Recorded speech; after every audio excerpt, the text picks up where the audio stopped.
ए भैया, बिहार के जवनिया गांव में बाढ़ के जौन दृश्य देखल जाता, वीडियो में देखला के बाद रोआ खड़ा हो जाता। ए भैया, एगो वही जाके भोले बाबा के भक्त बाड़े जे बाबा से कहता रे कि ए बाबा, पूरा दुनिया तरौरा चलाइले, ऐ सावन के महीना में हमनी के घर दुआर सब डूब गइल बा।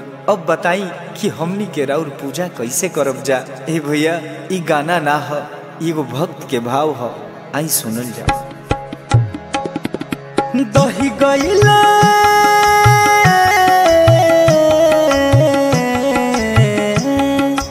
दही गइले घरवा दुआरवा, ये बाबा कैसे के पूजब हो।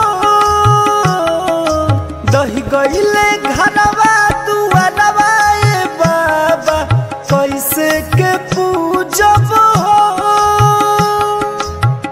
कैसे के पूजब हो, कैसे के पूजब, कैसे के पूजब हो, कैसे के पूजब। मारो तारी हो,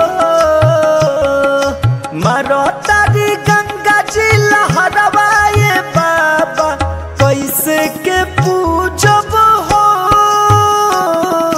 दही गइले घरवा दुआरवा, ये बाबा कैसे के पूजब हो।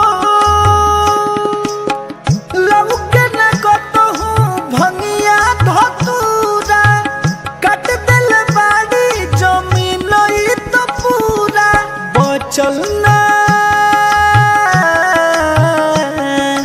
बचल न घर के वो सरवा, ये बाबा कैसे